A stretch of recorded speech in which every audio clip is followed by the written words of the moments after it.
Hello world and hello universe. It's your girl Maxine. Another day, another story.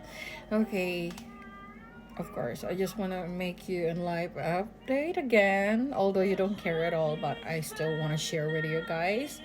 Bahala na kayo dyan if you care or not, as long as I'm sharing. Well, anyways, today was Sunday, so I went to the church.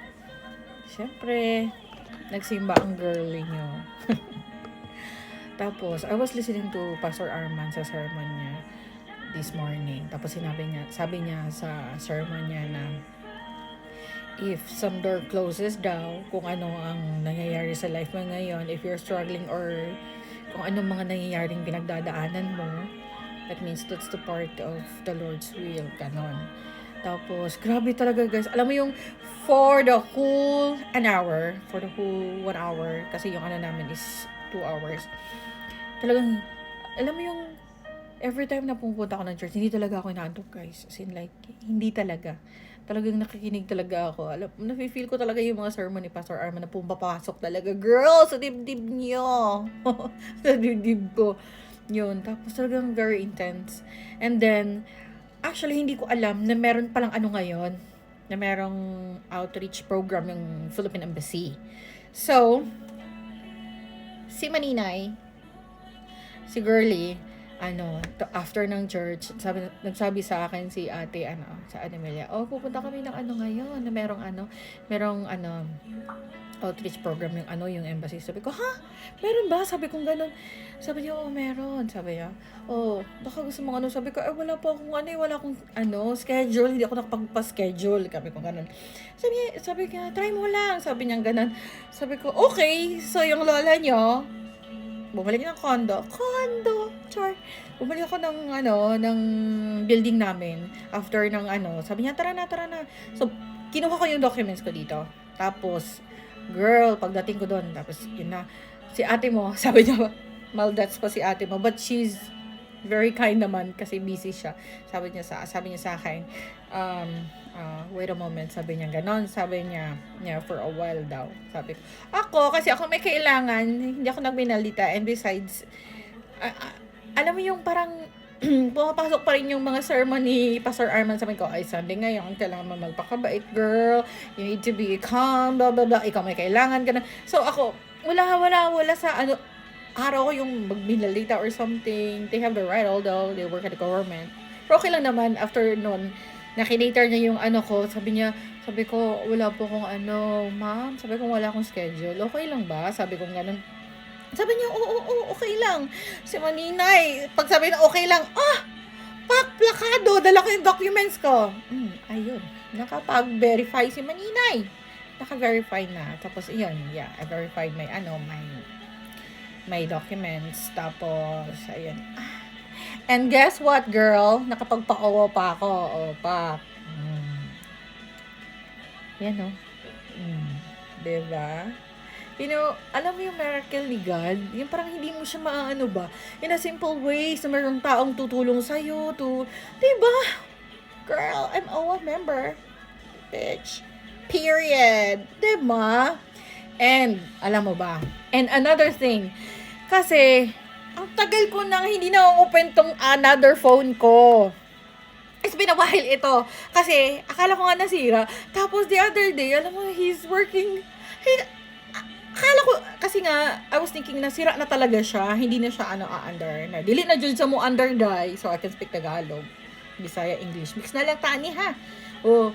Hala, pag open ako, oh my God, bakit na open? Oh my God, diba? Miracle works, as in, nakailang shop na kami nito, ha? Ilang na, hindi na daw ma-open, girl, it's working fine. Grabe. Sabi ko, oh my God, Lord. Sabi ko, oh my God. Tapos, I was so excited. Sobrang excited ko. Ayun na. Yung parang nag-celebrate ako. Tapos, kumain kami sa McDonald's. Yan. Kanina. So, bago kami umuwi dito. Tapos, after nun, nung nakauwi na kami, girl. Oh my God. God is really good. You know why? Yung Apple Watch ko. Umandar. God Daddy, grabe talaga. Alam mo yung tumalon ako sa tuwa. Alam mo kung bakit? Hindi din ito umandar kasi accidentally, I wear it during nag-swimming kami sa panga. Suot-suot ko siya. So, pumunta ako ng Apple Watch kung ano, may warranty ba or something. Talagang wala, girl. Kaya sabi ko, I lose hope. Sabi ko talagang hindi na to andar. Sabi ko ganon. Nung mga 2 months na yon, sabi ko, pinahayaan ko na lang siya, pinabayaan ko lang siya. Andyan lang, andito lang yung Apple Watch ko. Tapos pagdating ko talaga dito, girl, oh my God. Nashock si Maninay nyo pagkakita. Hala, oh my God, grabe. Alam mo yung jawa ko. Tapos ko, Daddy! Sabi ko ganun. Sabi ko, oh, bata na yung watch ko. Oh my God, I was so excited. And I was like, kinabahan siya. Akala niya, ano nang nangyari sa akin? Sabi ko, oh my God, God is really good. Sabi ko ganun. Sabi ko, umandar yung Apple Watch ko, Daddy. Sabi niya, alam mo ba, nasa toilet siya na.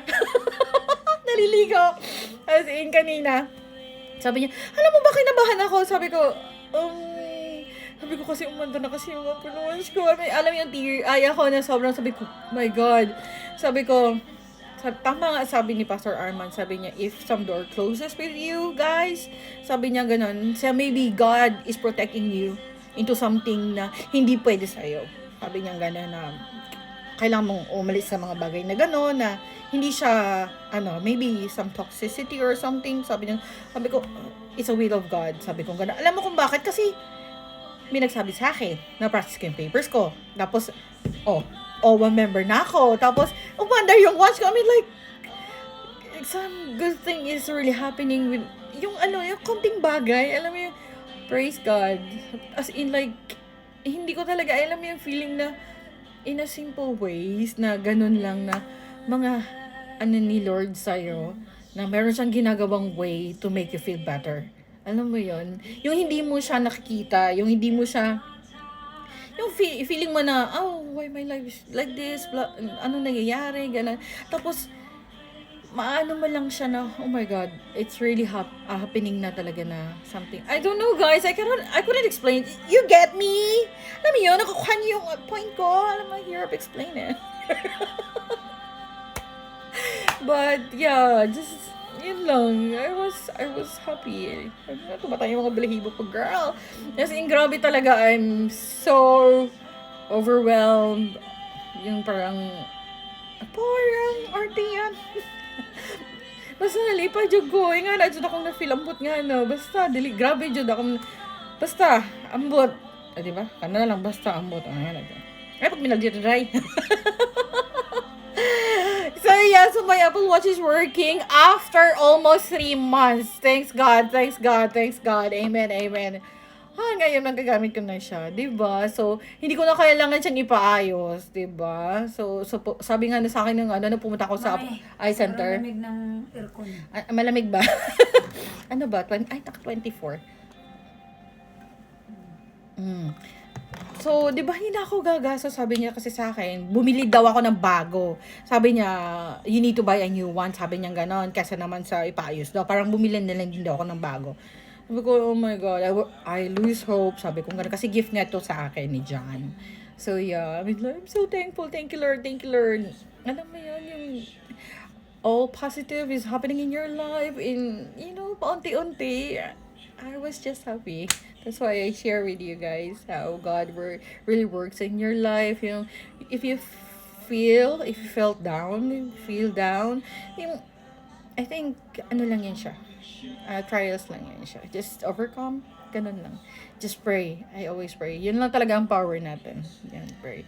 Diba? Hindi halata sa pangumukha ko na nagsisimba. Charis lang. But I always go to church every Sunday. Alam naman yung mga friends ko. Kasi lagi akong and I'm just so happy. Thank you, Lord. Amen. So, ciao everybody. That's it for today. I'm sharing with you my